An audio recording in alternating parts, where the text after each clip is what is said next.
Welcome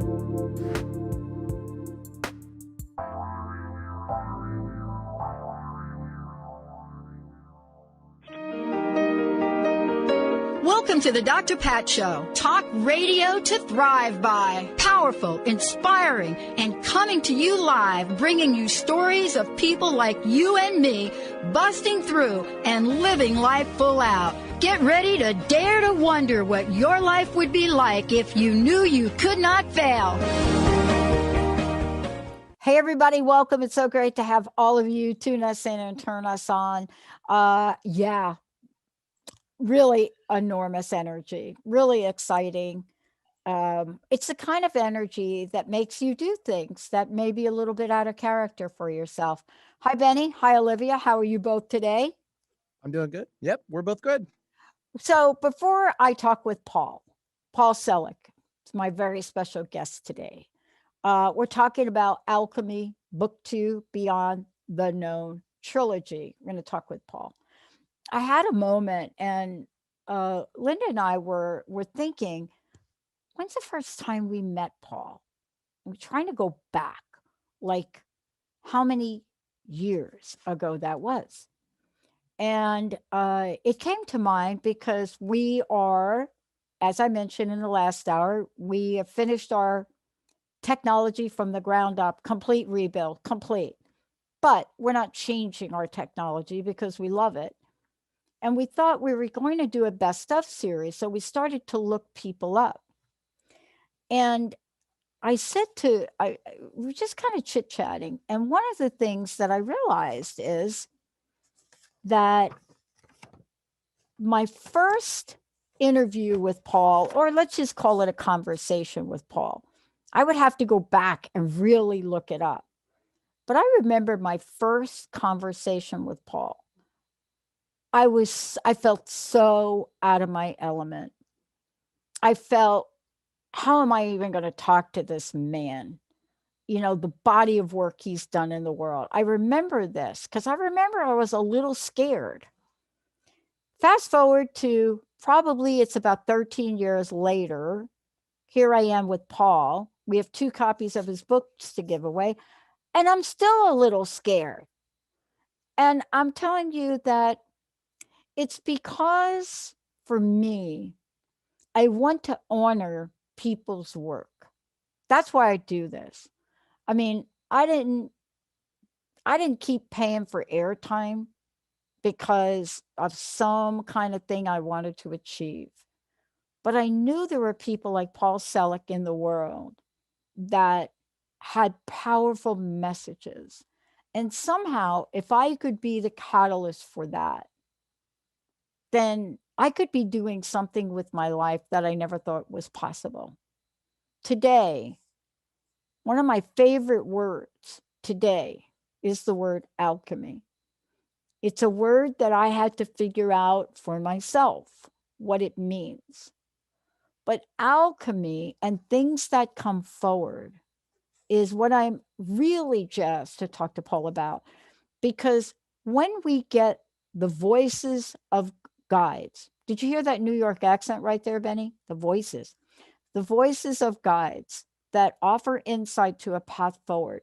When you become the vehicle for that, you have to stop for a minute in awe. And that's what I do every time I read Paul's book.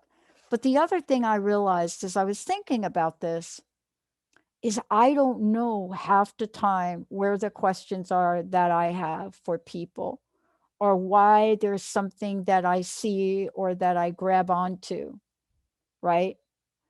But spiritual experiences can catapult us off into a direction. Clairvoyant for Paul, not sure what it is for me. But today, we're going to dig a little bit deeper into this inspiration and channel, this book of messages for a time we live in now that I don't think he could have predicted. Paul, it's great to have you here. Thank you for having me. Nice to see you.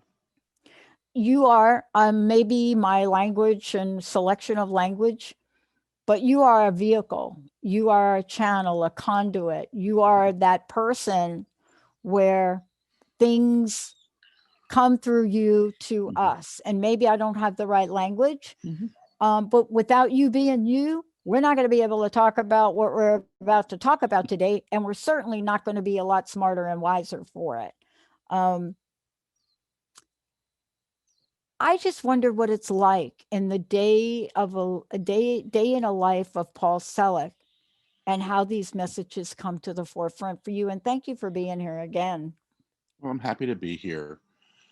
You know, I'm used to this at this point, so it's somewhat ordinary for me. And my way of being in the world, as far as I know, isn't really that much different than anybody else's. I don't think of myself as special. I experience myself as having a certain facility, and I use the facility, you know, when I'm doing my work. And I now think of this as the work that I do and that I show up for often when I don't want to, which is, you know, a fair amount of the time. I enjoy my work, but I work as a radio. So when I'm channeling, when I'm doing the work, right now I'm doing another book in front of a group of people, and a lot of live stream seminars, because everything that was in person has migrated to online.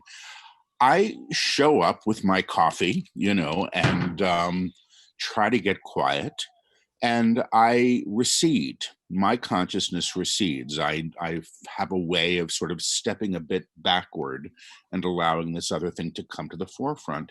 And then my job is to take dictation. So I don't think that what I do is, it's like being a stenographer of sorts, and Yeah. that's my experience of it, is to try to keep up, ride the wave of the language as it's flowing through. And when the broadcast is over, my guide says, "Stop now, please," and then that's the end of the broadcast. When I do my psychic work, which is, you know, part of what I do, they call me sort of a medium for the living. So I'm not going to contact your deceased aunt, but if your aunt is living in, you know, Podunk, and you haven't talked to her for 5 years, I can probably get her, you know, in here and sort of broker a higher level of conversation. And I enjoy that work because, you know, people can confirm it. You know, I tend to step into people. I often start to look like them when I do this. And that's great fun for me, because I get to have these experiences of being other people and in other people's lives. But for the most part, I'm just going about my business, just like everybody else. And, you know, I just have this ability to link in for this specific stuff. People, I think, mistakenly think that if you have these abilities, you can get all the information you need for yourself. And I don't. I wish I did. Nobody's given me the lucky numbers. That's not how it's worked. I haven't been to the racetrack for a while. But, you know, right now it is 11:11 on the clock. Just saying. Okay. I want to talk about two things. And, you know, I've read your books, and certainly more than that. I'm one of the people that, as I'm reading your book, I'm sort of getting my own energetic hits. And I know people have said this to you, but there are two things I want to start out with. One is a part in the book where you're talking about the denial of God. But one of the phrases I pulled from it out of the gate was, the true self abides in the higher one, in higher one, in a higher one. The true self abides in a higher one. But that by itself didn't catch me till I started to read about the resurrected self. And something inside of me just was like, I can't describe the feeling. I don't have words for it, but it hit something. Those two things hit something for me. I want to talk about this. I want to talk about this idea of the denial of God, but also this resurrected aspect of ourselves that so many people are feeling now. Yeah. Well, the guides have said, and they really lay into it in this book, that humanity's only real problem is what they call the denial of the divine. It's not a religious teaching at all, but they say, you know, there's really one note playing in the entire universe. That's source. And that one note is in articulation or manifestation as everything that we see. So God is all things. So God is the sky, God is the earth, God is your fingernail, God is that person next door that you can't stand. I mean, it's a challenging teaching. But they say that, the small self, which is the personality structure that it's in operation here, which is doing its best, has been basically indoctrinated into this idea of separation, that we're separate from our neighbor, that we're separate from our source. And the teaching is really a teaching of union or unification. The idea of the resurrected self, the guides say the true self, which is within, the God within, whatever you want to call it, seeks its expression as and through all of us. And the books are really the process of claiming that expression. So you were talking about the other place, or the upper, Yeah. I think you were in the upper room. So the guides talk about this thing called the upper room, and they say we're operating here in this collective plane in what they call an octave. An octave has high and low notes, but it's all of sort of one experience, and we're sharing this octave. And they say any piece of music can be transposed and played in a higher octave, and the higher octave they call the upper room, which Yeah. is a higher mind. They say the divine self, or the God within, you can call it whatever you want, there's a name for it in every religious or teaching, I suspect. They say the true self abides in the upper room. So the realization of the true self, or the alchemization of the being, in order to hold that level of vibration or consciousness, expresses there. So we begin to express in the upper room, and then we begin to sort of claim a world that's in accord to it. So I'm sort of trying to unpack a whole lot in very simple ways. I'm sure I'm No, doing a terrible job, but that's the gist of it. no, you're not doing a terrible job, because I want to tell you why it hit me now differently in this book, in this conversation, probably than before. Maybe I'm different. Well, I know I'm different. I can feel the difference in myself Yeah. this year. Mhm.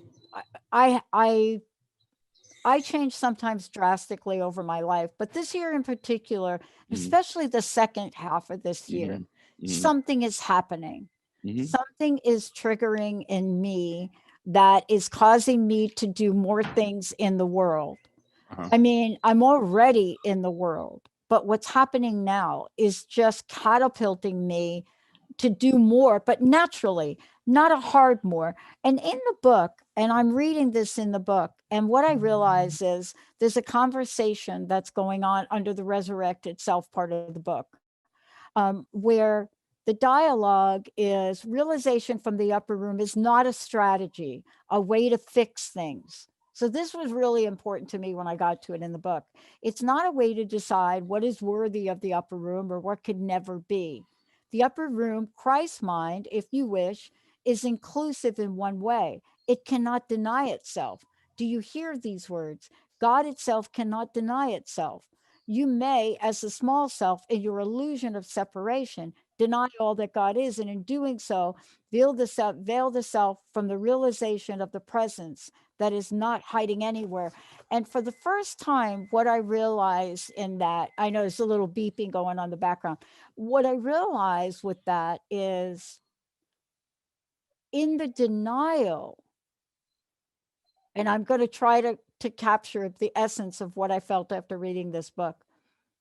In the denial, as small or minute in my life as it seems, like what I'm talking about, Paul, is in a nanosecond of a decision where instead of going to the possibilities and the infinite possibilities, I go to the literal choking effect of doubt.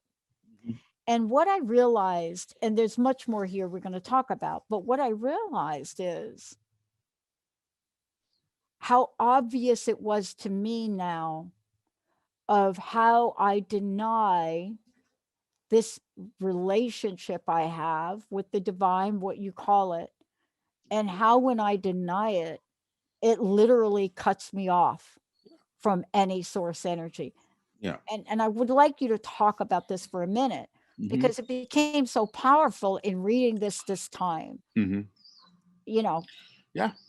Yeah. Well, I mean, you named it. I mean, the guides say God sees God in everything. So the true self, which knows itself beyond separation and of God, is beginning to express. And when you're operating at that level, you're not denying the divine because you can't. You know, God knows itself as of all things. So the guides have said again and again and again that the action of fear is to claim more fear, and that every choice we make in fear gets us more of the same. And fear is the denial of the divine. That's it. It's really that simple. So my understanding from what they teach is that they're bringing us to this level of vibration. They call it the upper room, where we can begin to build a foundation, which is what they're teaching now in the book that they're delivering right now, the foundation of being there. And they say when you go there, and you can experience this because they teach you how to get there, there's no fear there, which is really interesting. You know, you go to the upper room and there's no fear.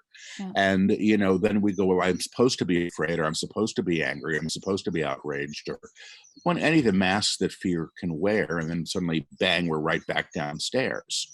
But they say, you know, the view from the basement apartment is very different than the one on the 10th floor. And we go up to the 10th floor, which is called the upper room.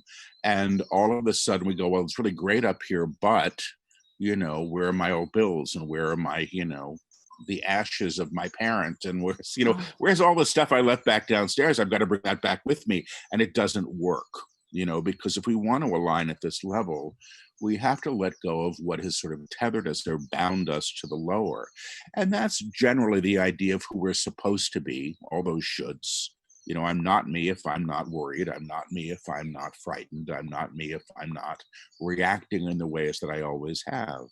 So it becomes great opportunity to express ourselves, or to begin to know ourselves in a different way. I'm having a similar experience to what you described this year. It's been fascinating for me. It's been a deeply challenging year, but also one of extraordinary liberation, I have to say. And the guides are teaching this liberation. It's funny because this book was dictated last year.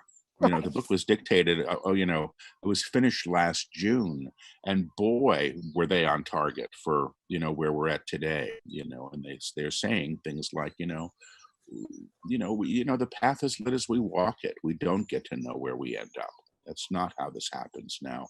But that becomes the great opportunity to become present and to know ourselves, you know, in a vastly different way than we've been taught to expect.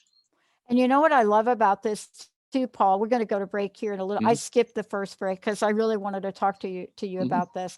And Benny, we have 2 copies of the book to give away. Why don't we give away the first copy right now?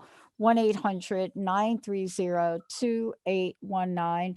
Paul Selig joining me here today. The book we're going to give away is Alchemy. This is a channel text. It's book 2, the Beyond the Known trilogy. Here's the thing that I love about what you said. I am right there with you. And at the same time, right, I feel like I have a not a navigation, marching orders. That's it. Yeah. Sort of marching orders, not navigate. The map thing, I think it's great if you think you want to take your time. But I have a sense of, it's like, Pat, you have marching orders. Do this, this, this, this. Good. That's the difference for me this year. See, in the past, I think it was great to be guided on a map, to have a navigation, or to have a compass. This year, when what I'm hearing is get it done, get it done, get it done, get this done, do this next, get this done, do this next, do this, do 5 things at a time, Pat, but get it done. Hire 2 more producers, right? Like, really? Hire 2 more producers. Even if you don't know why you're doing that, Pat, just do it. This has been very refreshing and freeing for me. But at the same time, it's probably making everybody around me a little bit crazy because I don't know how to explain it. Isn't this part of what you talk about in The Rising? I think it's The Rising. I don't know. Maybe it is. You know, I recall about a third of the book You know, the book's channeled. I'm not writing this thing. The books are all dictation. It's the transcripts of the dictation. When the guides talk about the rising, they're actually talking about the process of releasing, you know, and the attachments that we've held. It's like, you know, the guides say, you know, you go to the upper room and those little stones you kept in your pockets get shaken out. You know, even if you get turned upside down, they get shaken out because those things weigh you down or actually attach you to what initially created them, which is usually fear. My process during this time has been somewhat different. I was on the road for at least 5 years, almost nonstop, doing my work and Yeah. everything. You know, I was in my home has been in New York City for almost my entire life, and I was channeling in Costa Rica, and New York shut down while I was there, and I never went home. You know, I haven't been Right. home Wow. in over 5 months. And the guides used to say in workshops sometimes, you know, at the end, they'd say, you know, you don't have to go home. To people, it's just to people, you don't have to go home. You're choosing to go home. You think you have to go home, you know, but you don't. And I used to think, well, that's a nice teaching about choice, and we have choice and we're free. I never went home, and I may not. It's shocking to me. You know, I'm finding a very different way of being here, where I am on Maui, than I never thought I would find. Oh, I'm having a very different experience of simply being, and deeply unlike anything I would have chosen, I think, you know, from my historical data of do, you know. So we're all having it differently, but I think what has happened here is we've been sort of thrust into the present moment in a way that gives us the immediacy of choice, and you know, without all of the worry that tourists around what can happen, because right now we don't know. yeah. You know, I'm struck by this in a lot of ways because when I looked at this time, when I Hmm. looked at what was in here, what the message was, I love this word now, re-known, Hmm. re-known. And in the book, there's something that's revealed in the book.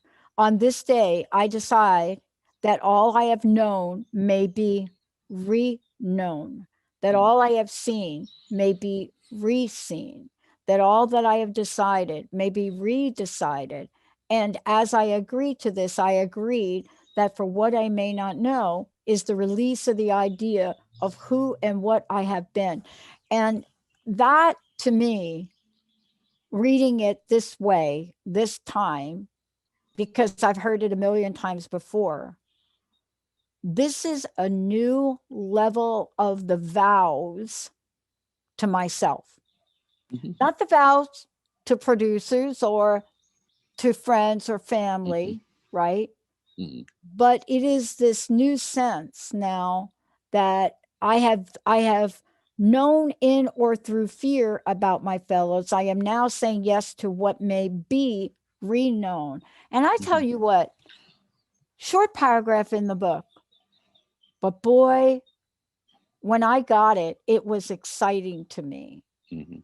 And I think this is the new energy. I'm not kidding when I said, you know, I read these books several Hmm. days before I get ready to talk with you.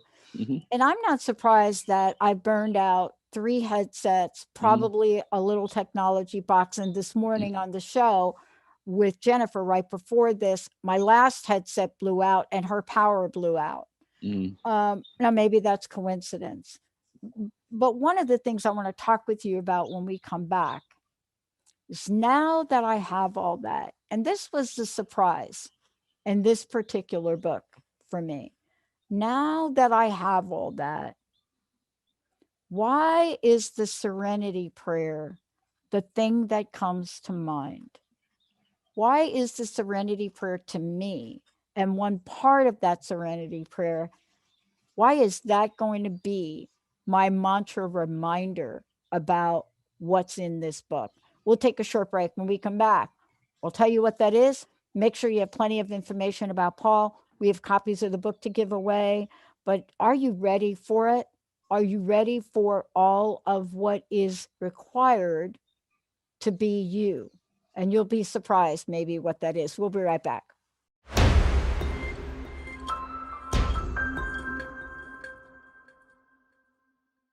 Hey, everybody. Welcome back. Welcome back. I'm so thrilled to have Paul join us here today, Paul Selig.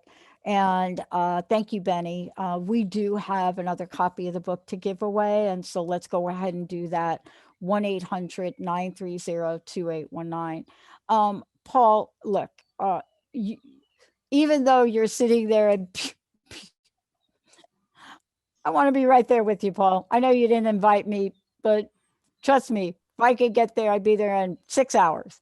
Um, I just want folks to know, how do they find out more about you? How do they get their own copy of the book? Because you're like me. We can pretty much work from anywhere, although we really like being in front of people live. But how do they find out about you? Well, my website's my name. It's Paul Selig, paulselig.com. And I'm on, Instagram and Facebook and all that other stuff too. But the website has all the information about my work and the online workshops that I'm doing now. And the book is available tomorrow, the 18th of August, it releases. So that is available on, Barnes and Noble, Amazon, every bookseller, bookstores, or you can certainly purchase it online. And when people go to the website, I just want you all to know there are many ways you can work with Paul. You can, take a look at what he offers, whether they're private readings or live streams. And there's lots of audio, video, and by the way, his previous books too. Please take a look at what he's got there. In addition to book and study guides and groups, there's a lot of ways that Paul has been able to connect with people. And it's exciting. And we'll go ahead and give a second copy of the book away. Paul, before the break, I was talking about sometimes the hardest part of the serenity prayer. The courage, we talk about courage in that prayer, but we also about wisdom, accepting things that you can't change, right? Courage to change the things you can, and the wisdom to know the difference. And as I was reading the part of the book on courage, I just thought, I know Paul didn't write this book yesterday, but boy, is this one part of the book insightful for us in the world we live in today.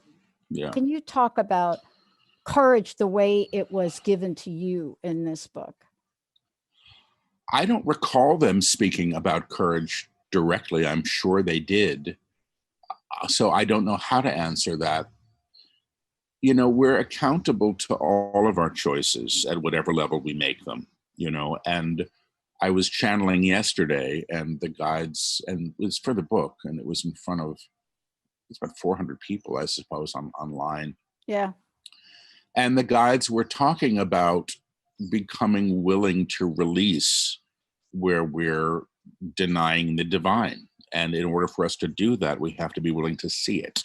And that's where the courage is required. We often don't want to see where we're stuck, or where we're, in judgment, or where we're operating in fear, or whether we're choosing, the old because it's comfortable, as opposed to the new, which is providing opportunities for growth. So that's all courage, because, we're moving out of stasis. The guide said it, the action of fear is to claim more fear. Every choice made in fear gets you the same. If you're not choosing in fear, perhaps you're choosing in courage. You're walking away from the opportunity to be a victim to circumstance. I'll tell you what got me about this, because I do know what's... Pat is frozen. Oh. Am I frozen? Am I still frozen? Okay. Am I better? I think, Pat, you're okay. You're back, but it may be my end. I'm on Maui. All right. It might be mine. Yeah. I think we just needed to take a breath right there. Every time I realize that I'm getting ready to talk about something where I need to take a breath, boom, there you go. So here's the breath that I needed to take before I got to this.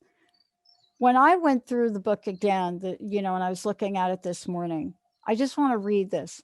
To realize the divine in a higher octave is to bypass established mores and conventions of thought, to agree to who you are without the costume, without the idea of how you should be seen, projecting itself, outcome, once again, on the world before you. The reliance upon heritage, I am this or I am that, claims for you what has been accrued through history at the cost of what would be given to you in this fresh and new moment. That there, right, to me, explains some of the actions I'm taking now. Good. I mean, this goes on, but it also it goes on to say something that I know the feeling, Paul, but I don't know the words. That's what I love about these books you write, because even though you're not writing them, what I love about them is they give people language for things that they cannot explain to people that ask. Like, why, Paul? Why are you doing that? Why, Pat? Why you? The true self as you operates without the questions. Well, the true self knows. The guides say the true self knows and the small self thinks. There's a place for both. But the guides say whenever you're in your knowing, and think about this, every time in your life when you really knew something, you weren't afraid. And I found that to be true, you know. I mean, if it's like for example, like a tough medical diagnosis, you don't want to hear it, but that's not what's frightening. It's about what could happen. You understand? It's always about that thing that's outside of the moment. So the opportunity to know is in the present moment. The guides are bringing us to the present moment so that we may know. And then they say, and then from your knowing, you may act. But if you're doing that, you're not operating out of past prescription, what I should do, what Paul should do, because this is what Paul has always done. The guides say the small self or the personality structure knows itself through history. That's how it's been programmed, you know, what I was supposed to be in the world, who my mother said I am, or my father said I was, and, you know, what it means to be me in the world through the reflection that I have all around me. And they're taking us to a different place of awareness, I think. That's how I experience it. Who am I if I'm not what I think I am? You know, I get to then move to my authentic self, or as the guides might say, the true self.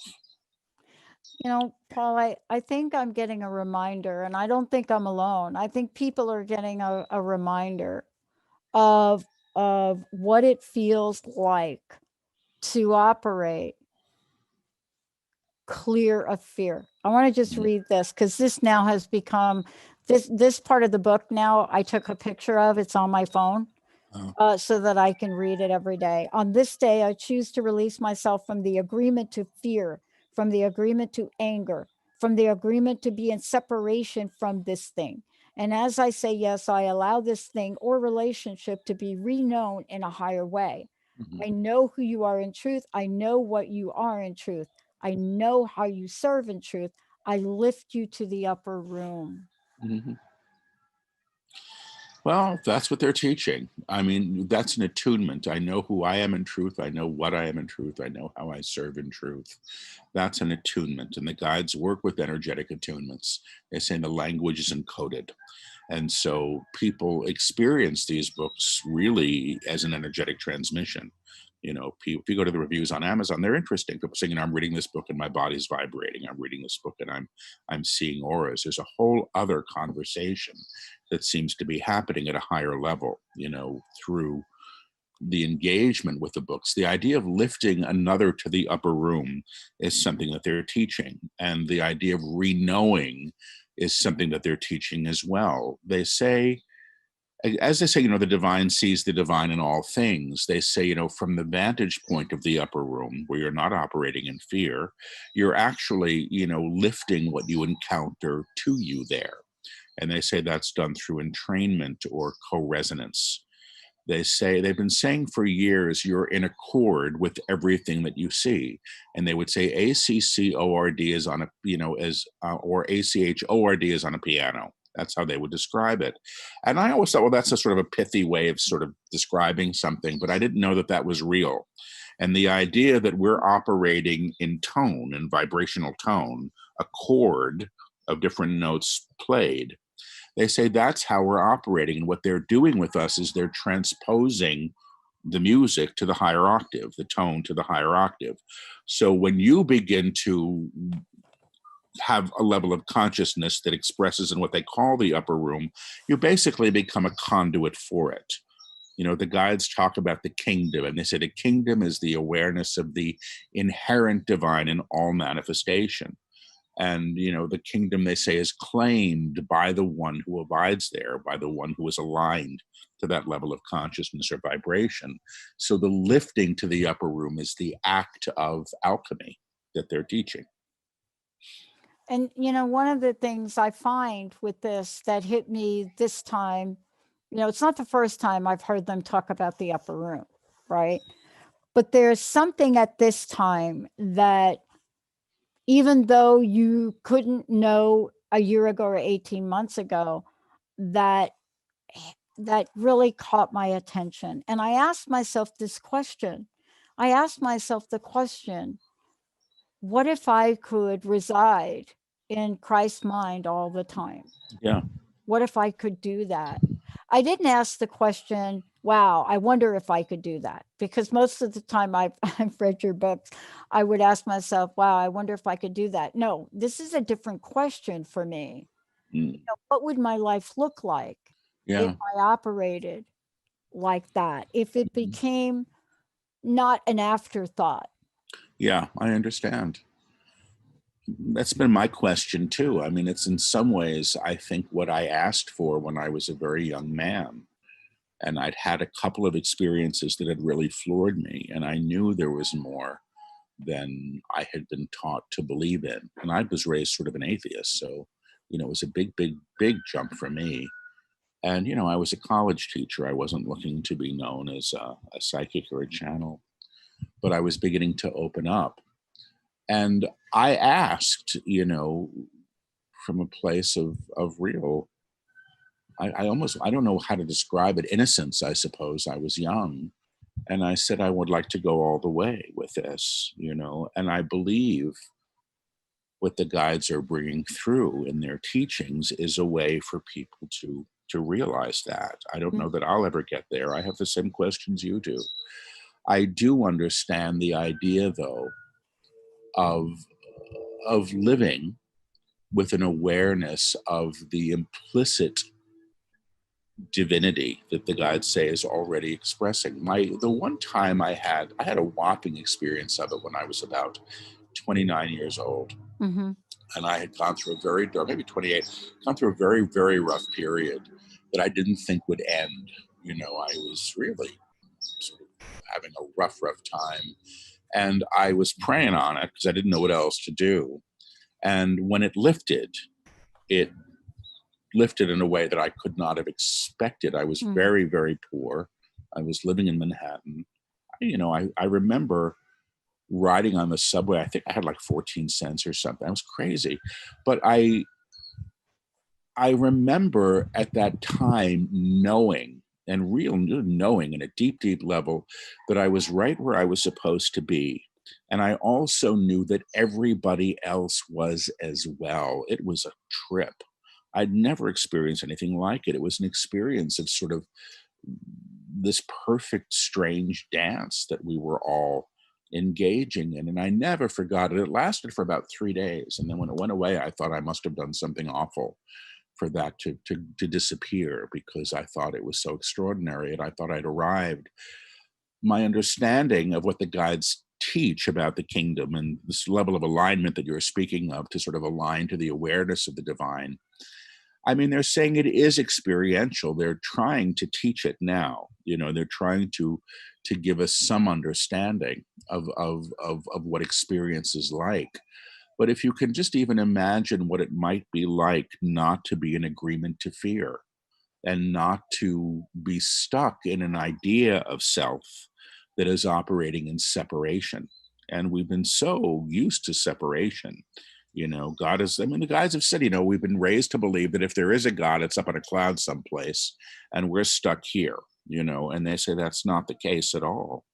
You know, it's really about the reunion or the re-knowing of all things as of God that allows us to have this experience.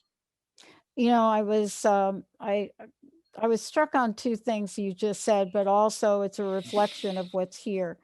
And it talks about how we cannot be separate. And I just want to talk about this. It says, now what happens to the individual who aligns at this level is they begin to receive the information required of them to be in coherence with God. And that's the thing for me, that when I started to reflect back, like the story you just shared, right? Mm-hmm. When I started to reflect back at my life and I look at, this is my language, the purity of my decisions, meaning I made decisions from a place of knowing that even if you tried to convince me like that I didn't know, you wouldn't be able to get me out of the place where I knew that do this. I just knew. It goes back 16 years ago.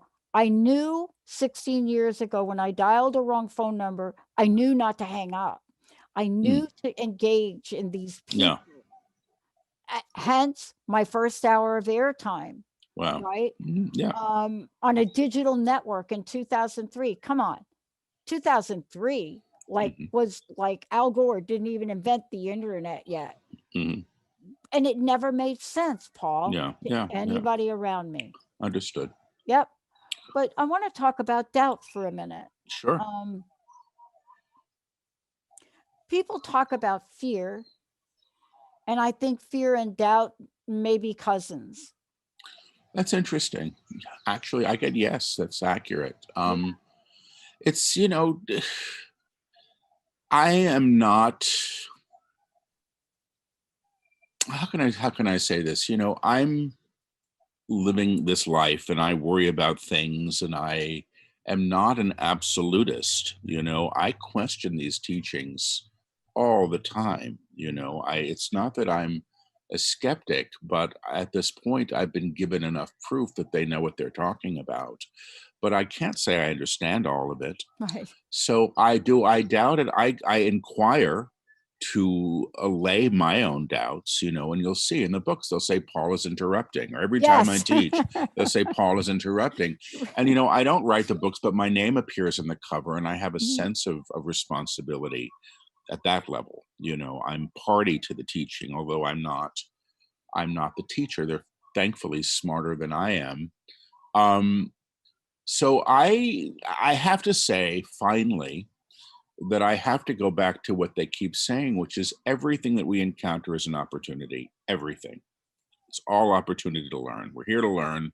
This is opportunity. So even my doubts, there have been a lot of, the guides teach a lot about not taking actions based in fear, but they're also being very clear to speak about prudence and caution, as not being fearful. So if the ice is thin, that's not to go skating. Right. That's not that you're frightened of the water or you're frightened of the ice. You're choosing not to go skating on thin ice. It's like if it's raining, an umbrella is prudent. It's not about fear. It's about discernment and caution. I find that very helpful, because otherwise people are saying, go be cavalier, go skate on the ice. You don't have to. You can drown that way. You don't have to do that. So I'm grateful about how they parse this stuff out. It makes it easier for me to begin to work with it.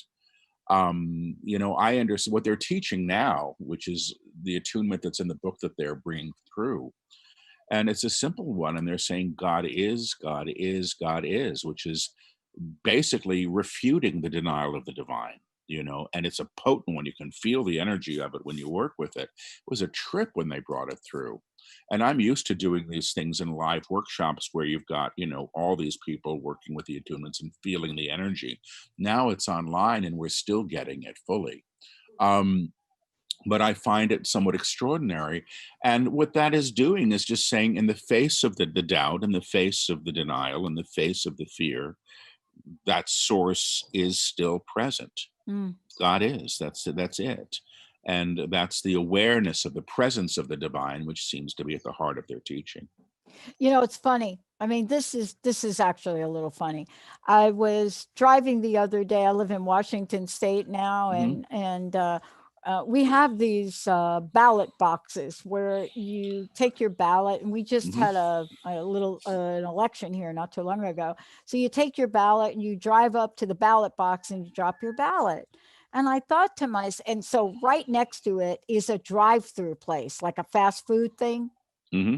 So I'm thinking to myself, why don't we have drive-through ballots? Why don't we have Hmm. drive-through voting? So I saw a message from, I guess it was Kamala Harris, just Hmm. penned a bill for drive-through voting. Mm. And you see, for me, I thought there is something to be said about the collective and the consciousness. Yeah. Now, look, I I did not email her on this or anybody about it, but it's one of those things that an epidemic of the size or whatever you want to call it, Hmm. pandemic, whatever we're going with, people have so many, Hmm. but out comes a brilliant idea. Hmm. Drive through, like we're not standing in line, but driving through and dropping your thing off Yeah. in the middle of this, an idea Uh, like that. yeah. Um, but those ideas come by letting go of the past. You see, because every conventional Yeah. thought about past ways of doing it wouldn't Hmm. get you to that idea. And there's so much more. There's so many more. I agree with you. Mm-hmm. And the guides they've been talking about this for the last three, or this is Alchemy is their eighth book. Yes. And around, it's actually in all of them, but it's been escalating in the last few years, where they've been talking about the kinds of changes that we're going to be experiencing. And they basically said we're looking at an overhaul of all political and economic religious systems, in time. I mean, that's really what's having to happen now. And that just say, everything they say that's been created in fear or is informed by fear needs to be reknown or reclaimed in a higher way, and we don't get to deal with this stuff until we can see it for what it is. And that's the uncomfortable part. Right now things are being seen, and we're having to sort of see where we're participatory. The guides say that we, all of us, are in vibrational accord with everything that we see, because you can Yeah. see it, you're in alignment to it. Yeah. And that then becomes again opportunity. What you're describing is what I tend to think of as these things that are sort of floating around in the ethers and they can be grabbed. Yeah. So online, drive-through voting, you got it, Sure. Kamala Harris got it, maybe other people got it too, because it's there as an opportunity. But these opportunities aren't present necessarily when we're so attached to things being what they were. You know, Perhaps there's a higher way. and there's got to be a higher word because I was so fascinated by this, Paul, that, I have you ever had a moment where you get an insight, and it doesn't have to be about drive-through voting, but Hmm. anything, it could be small. Like I had an insight yesterday that it was important to organize the things in my bathroom. Hmm. And then I went and did it. And Linda said, I thought you didn't want to do that. I said, no, we have to do it. But these are the things that come through us. Hmm. And they may come in the form of ideas. And a lot of Hmm. times for me, they come in the form of action. Hmm. But what you're writing about and what this book talks to so very clearly for me, at least this time, is the world of the Christ mind, or the world of living free from fear. Hmm. That space is indescribable. Yeah. And it's so freeing. It is such a powerful sense of freedom. That freedom is not even the right word. I want to thank you, Paul. Thank you for today. Please give out your website again, and Sure. I'd love to know your personal message. Thank you so much for all you do. Sure. It's Paul at paulselig.com is how to reach me, SELIG.com. And a personal message. I mean, the only thing that I would say is this one thing that the guides say again and again and again, and I have to remember it. They say you cannot be the light and hold another in darkness. Mm.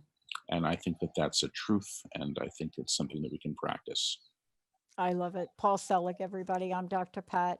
Wow. Thank you so much. Thank you, Benny. Thank you, Olivia. And for those of you out there at 12:30, right here on Transformation Talk Radio, special edition of Power Up with Dr. Pat, we'll see you then.